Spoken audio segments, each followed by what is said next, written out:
Welcome back to the channel, everybody. Today we want to do something a little bit different. The weather is terrible, so we're not fishing, but it's a continuance of our intro to kayak fishing and tournament fishing. Yep. This is going to be part 2. Basically, we're just going to go over some of the basic things you need, to be legal, to the basics that you need to get out there on the water. It's unscripted, so we're just going to be chatting. And then I'm new to this too, so I'm probably gonna, learn some things, take a few things from it myself. So yeah, I have a lot of experience.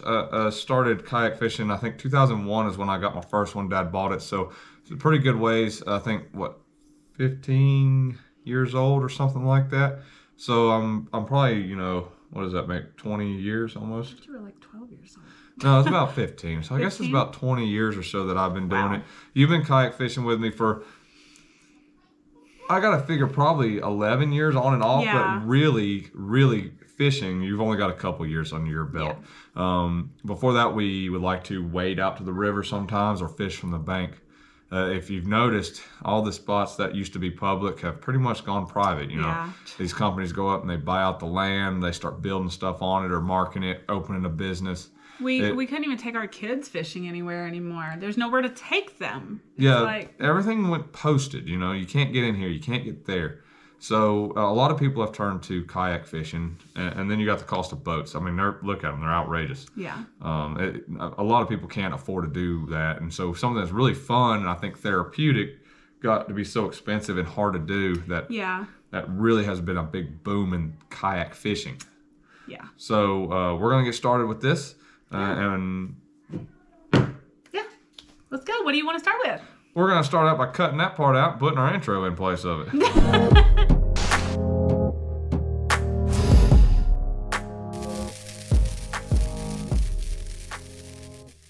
Okay, where do you want to start? Basically, I think what we need to start with is what makes you legal. You have to be legal to be out on the water before you do anything else. And there's only a couple things in most states. Most of them are about the same that you need to be legal. You need to have a fishing license. That would be number one. Yep. A lot of them require that you have a whistle. Some of them that's water specific, I think, but some of them it's actually state requirement. And you have to have a life vest on board. You don't have to be wearing it, but it does have to be on board. And if you're going to fish at night, you need at minimum a white light. I think you're allowed to have a handheld, but most of us prefer to have a 360 that's on all the time, behind us and above your head. Right. Anything you do to make yourself more visible in the water is a good thing. Yeah. These boats, you're low on the water. A lot of them, for some reason, are colored like camo and so that's one thing that I never understood was like my boat. Like my boat is like camo. Yeah, your boat is camo. Mine's a real bright green. Hers is camouflage. It's hard to see, so it's not required, but a flag is a great idea. I'll get one and bring it back in here. I wasn't well prepared. I can actually go grab one. Okay. You just keep talking, I'll go grab one. So, like I said, your vest is a big deal, and when you're doing the vest, you don't have to wear it. And I'm going to put some pictures in there of when I was young so that you could see it. If you notice one thing, I'm not wearing my vest. It is in the French Broad River is where I grew up fishing, and I didn't wear it. Probably should have, and I wear mine all the time now, one, because it's required for tournament fishing, but its utilitarian purposes are good. And you have the fact that I just feel more comfortable, especially as much as I stand. That if I go over, I could trust that to keep me safe.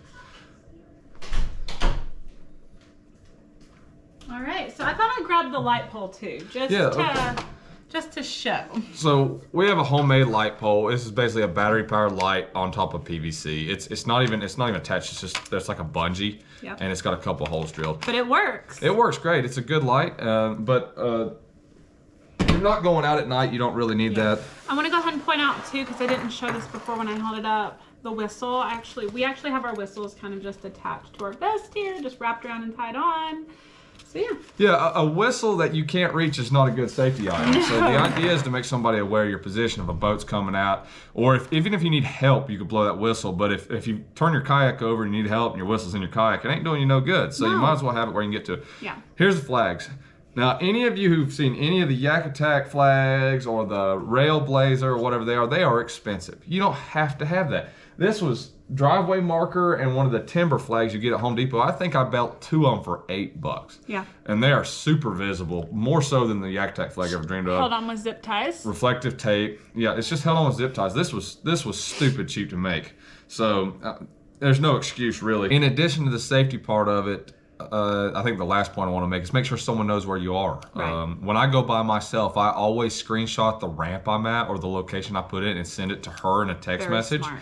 So she could be in the bed, gets a text message from me, and that's just me letting her know, hey, this is where I'm at. That way, Yeah. if you don't hear from me within a reasonable amount of time, which is 8 to 10 hours, that's where I'm at. Yeah. So I think that's a good point. And when we go together, we know where each other are. Yeah. And we stay in contact, check on each other. Yeah. There's plenty of people in tournaments that know where you are typically. But if you go to a ramp by yourself and no one's there, you make sure someone knows which ramp you went to.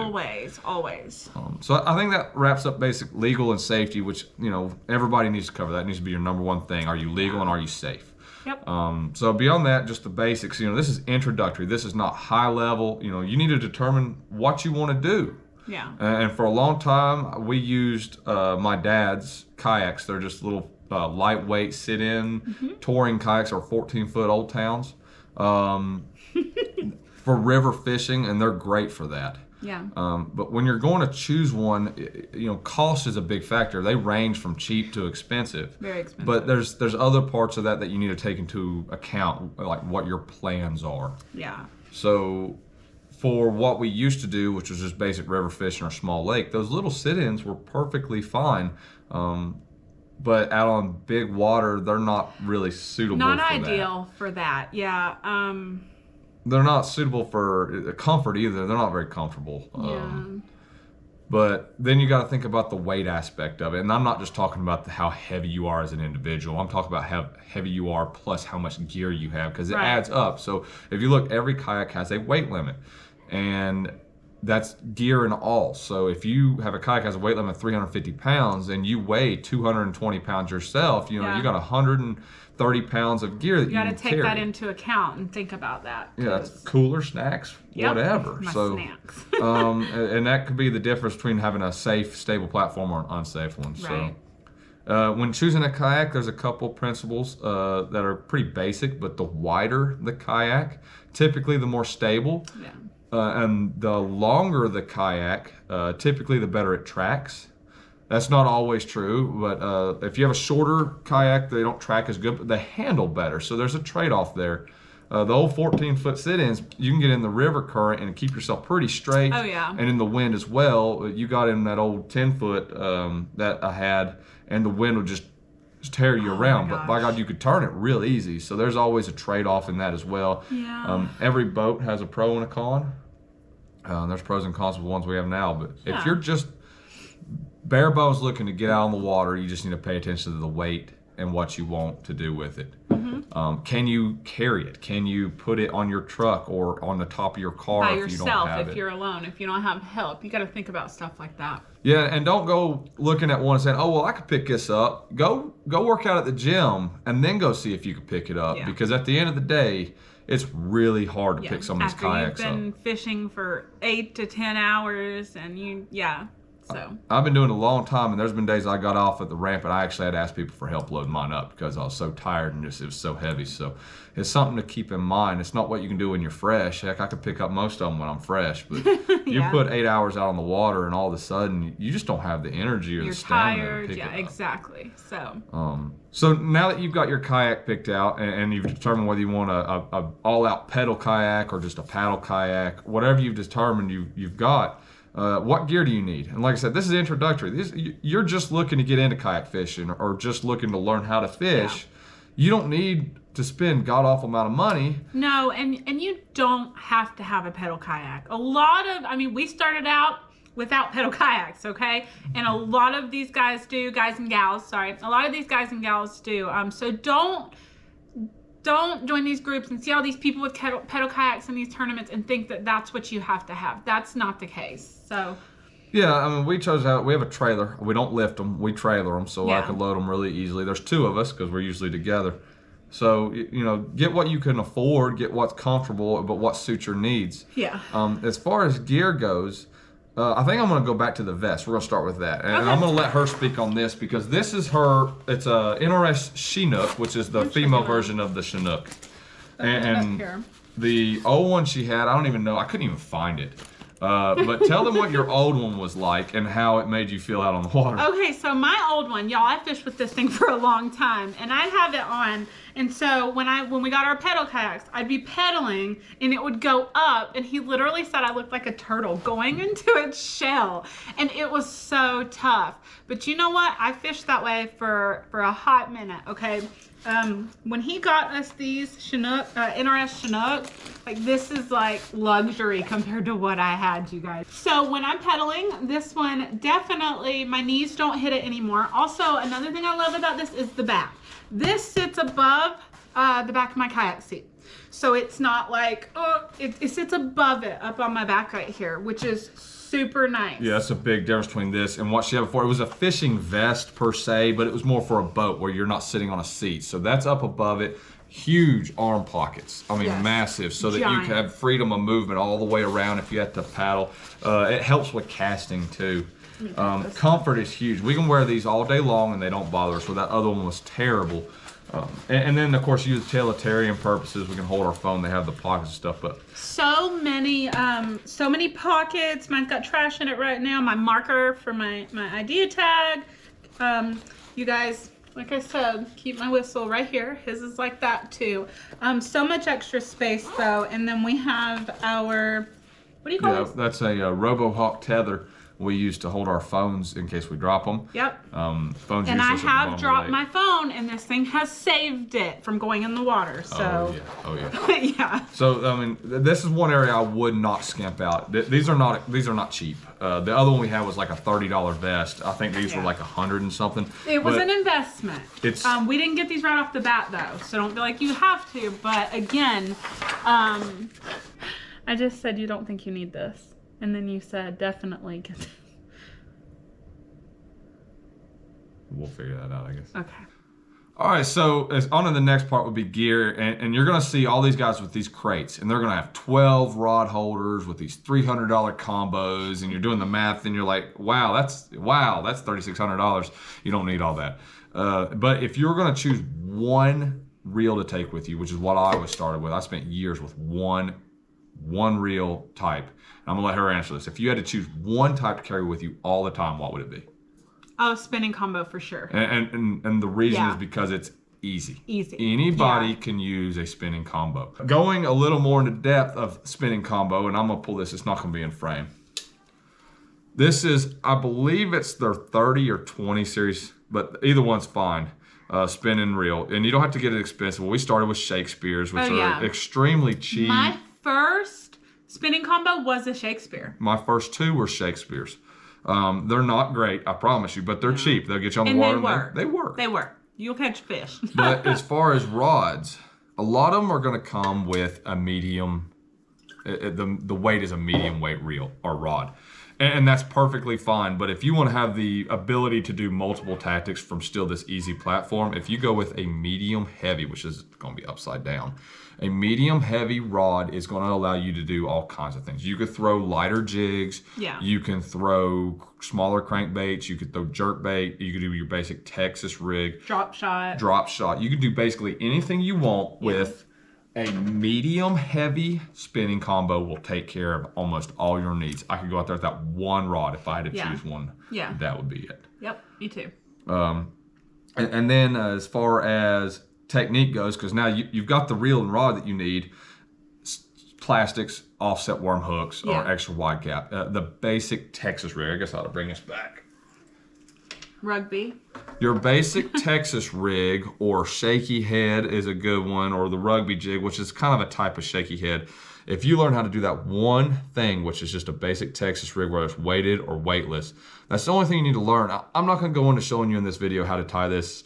There's so many different videos out there that show you the different rigs, but this one right here, you can do so many things with this one rig that it's pretty much universally good. Yeah. And then as far as knots go, which she's learning. Yeah, I'm learning. different ones, but once again, what's called, this is, you're not gonna be able to see it either. That's a polymer knot.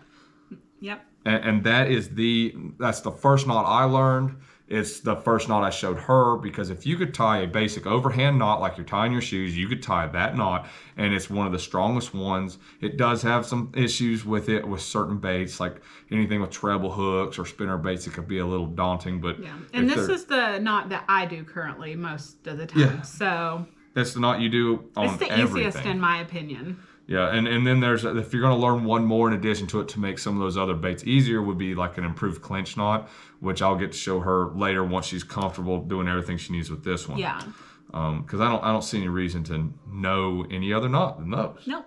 And then depending on whether you're going to use braid or not, you need to learn how to tie leaders. A uni to uni knot is the easiest, fastest way to tie a leader. Yeah. That's what she's currently learning. You've done it twice. You fished your last tournament with that knot and it didn't fail. Didn't fail. So I did good. It's not the best knot, not the best knot in my opinion, but it's the easiest, strongest knot that you can tie. To tie on a leader with. Yeah, it's just the one that I would choose. In fact, if I break one of my leader knots off out on the water, I retie uni to uni just because it's so easy to do. Yeah. From basic gear, you need pliers. And scissors.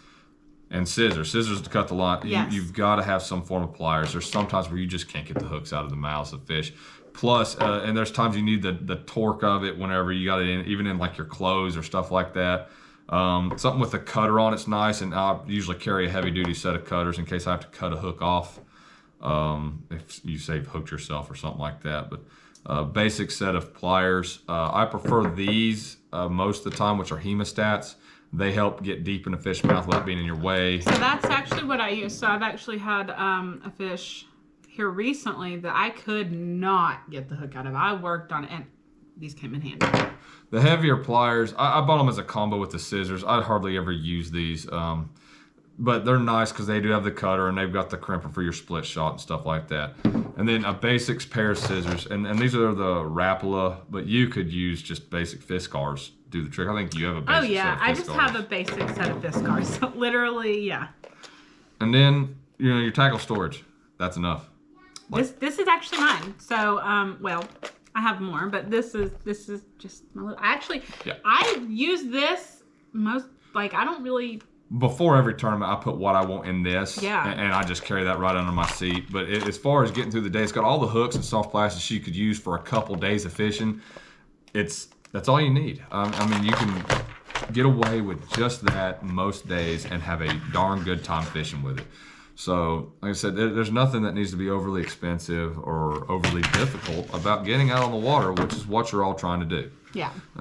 Later on, as you get better, want to do more, get into tournament fishing. Obviously you're going to want to expand your knowledge base and your tackle. And before you know, you're addicted and you're spending money on stuff you don't need and blowing out the bank account whenever you get the opportunity to go to the tackle store. But yeah, so. But for this is introductory, so that's all you need: a small tackle box, some soft plastics, and some basic shaky head, offset worm hook, and some weights, and you're good to go. I had never thrown a spinnerbait until 2 years ago. So yeah. I've never done anything other than Texas rigs and basic jig fishing for. Fun fact, I didn't even know that until he told me like yesterday or the day before that you just started throwing that about 2 years ago. Yeah, and I mean, you catch fish. Yeah. And in fact, what does everybody do when the fishing gets tough? They throw on a shaky head or a basic Texas rig. They put down the crankbaits and the spinnerbaits and the jerkbaits. It's just the way it is. I love a good shaky head. So if you're going to learn those early on tactics, that's the ones. That's simple, easy to use, that everybody falls back to, the tried and true, time and time and time again. Yeah. So, and then beyond that, you just got to think about what your goals are. What do you want to do? Do you want to just get out on the water just to do a little bit of fun fishing, or do you have goals of being a tournament fisherman? Yeah. And then, you don't want to go and waste your money on stuff you plan on upgrading. Go ahead and buy what you want now, but you don't have to start off with what we have. Basic stuff. That's all you need to get started. Everything we just showed you. Don't feel like you need to just go all out just to be in like a tournament. That's not the case. So. All right, I think that's it for this one, unless you have anything to add. I don't think so, but I think this is really cool because I'm learning as I go too. And this is my first year tournament fishing, and we just had our first one last weekend before, or was it last weekend? It was last week. Last weekend on Norman, and I fished my little heart out, you guys, and I am so excited for the whole season. I can't wait. And I can't wait to learn more. And I've set goals for myself. Goals are important. Set goals for yourself. Yeah. We got Kiwi coming up next. So that's going to be our next video. She's going to roll the GoPro all day long. Well, he says that, but I think he needs it too. Nope. She's going to run it all day long. I'm fishing to win this one, guys. So we'll catch you on the next video. Bye, guys.